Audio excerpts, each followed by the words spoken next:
So you seem to be a man of your word tonight in terms of the up-tempo. Seemed to really speed up considerably. We made it a real point of emphasis. I thought the offensive staff really has done a good job this week of really trying to tweak some things to even create it to be faster, to minimize even some of the verbiage. And to their credit, they went and coached it really well, and the guys performed. And the tempo was excellent. I thought it was great tonight. How was your offensive line communicating? I think they're doing really well.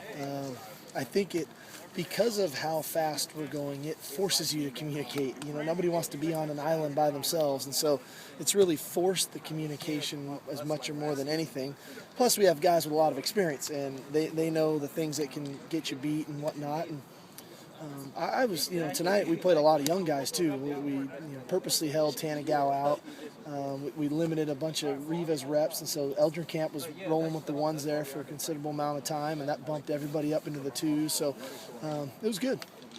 Do you even have to say anything to them about how continuity and effectiveness of the offensive line can change the entire team? No, Danny, Coach Cazzetto does a great job of that. He's seen and done it for so many years, and this group is a very tight-knit group. This offensive line front, they're very together. They're almost like they're in a pack in a sense, and that's a great thing. They're looking out for one another on the field, off the field, and that's exactly how you want them to be. When they start to get disconnected, that's not a good thing. And so I feel good about this group of being together as one, which is a big deal to us. Does it kind of remind you of 2011 when the continuity is kind of the same? It's similar to that. What I like about this group is, especially with Colin coming back, and you look at the move now with Ben at left tackle.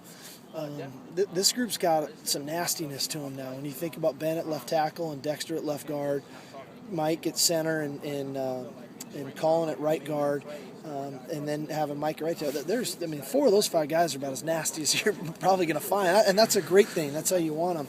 And to think that James Ato's a backup, and we get Brostick back as a backup, and we get Kohler back.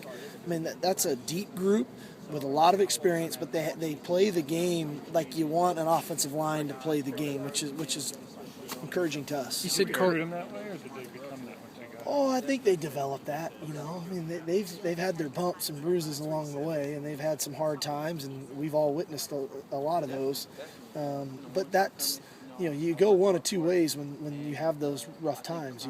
You wilt and succumb to it all, or you start to fight back and to work at it and to have pride in what you do and to want to have that opportunity, and the next time you get it to overcome it. And I think that this group has done that.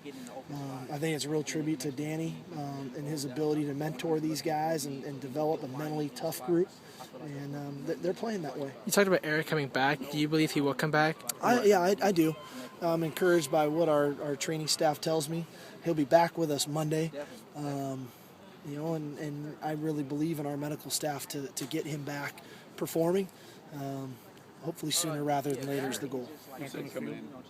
He'll be back with us on the team and rehabbing, but he won't be back on the field Monday. We're still. And Marcus Peters? He's okay. They bang knees, so he'll be fine. And Dwayne Washington bell rung yesterday. He precautionary. Again, we're in training camp. We're going to have some big hits. In this day and age, when it comes to head injuries, we're going to be so cautious with everything that we do, and we can be. We're in training camp.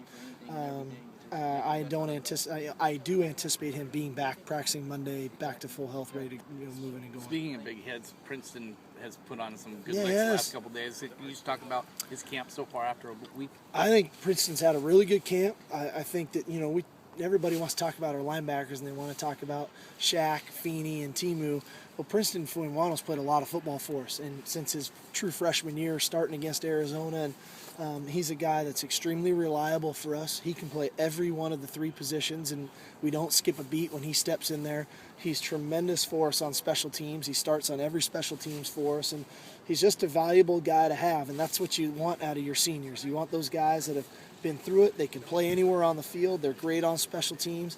They're tremendous leaders for the younger players and guys that they can look up to. So really proud of Princeton, and he, like you said, he's had a great first week of practice. I was just gonna say with the running backs out, it looked like Jadon got some care. Is he kind of in the mold now of Kendall? Well, we looked at some of that in spring, and we'll continue to kind of dive more into that into next week. You know, the one practice you guys didn't get to go to when we were at the VMAC, that was one of the emphasis of that practice was Jadon and John Ross in the backfield doing some things, and so you'll see more of that as the weeks get moving forward of those guys being in the backfield getting some carries. Special teams competition week 1. How are you feeling with the special teams like Coons, Durkee, and I think it's good. You know, they're all hitting the ball really well. They're punting the ball well. The field goals, they're striking the ball well. I think Cameron might have a little bit of an edge in kickoffs right now. Cameron's really strikes the ball well on kickoffs and with good hang time. But it's a great competition, and the beauty for us is we don't have to make a decision today. You know, we have 3 more weeks till we have to worry about that, but they're competing at a high level. Given the fact that you're pretty much done with the first week, are you where you wanted with install and health and everything I feel else? good about it. You know, we made it a point, different than any of the other training camps we've had, to really try to develop our threes but not minimize our installation. And so there was a lot put on their plate, and there sure aren't a whole lot of busts. And those guys, it's a credit to our coaches for developing those guys and getting them ready to practice every day, because they've had a lot of plays. I think our ones appear very fresh to me coming out of week 1, as in camps past where we looked maybe a little bit fatigued by this Saturday night. But by reducing some of their reps, developing our threes, I feel good about our team. I thought there was great energy tonight for the 7th practice, the first double day. It's been a hot week here in Seattle this week, but the energy was great. The guys battled in every phase. I mean, we had some physical drills. We had the gauntlet drill again tonight. Short yardage work there and team run, some red zone stuff. And so I was just impressed all in all by the guys' ability to stay spirited and have a really energized practice. A lot of red zone work. A lot of it and tonight, 6 yeah. on 7, I think. It said obviously it was a point of emphasis coming into this season. Yeah, it is. And you're going to see more of this throughout this training camp. We're just going to keep putting ourselves in these scenarios. When we're looking at the formula for success in a football game, and you talk about turnovers and turnover margin and how critical that is, you start talking about red zone efficiency and your ability to score touchdowns in the red zone, and also on defense to minimize those touchdowns and create turnovers. And so we're just trying to emphasize it and keep putting ourselves in those situations, really getting a high volume of repetitions of the plays we want to call so the quarterbacks get good exposure to those plays. And so we've had of our first 7 practices, we've had a couple days where it's been an emphasis, and we'll continue to do that throughout camp.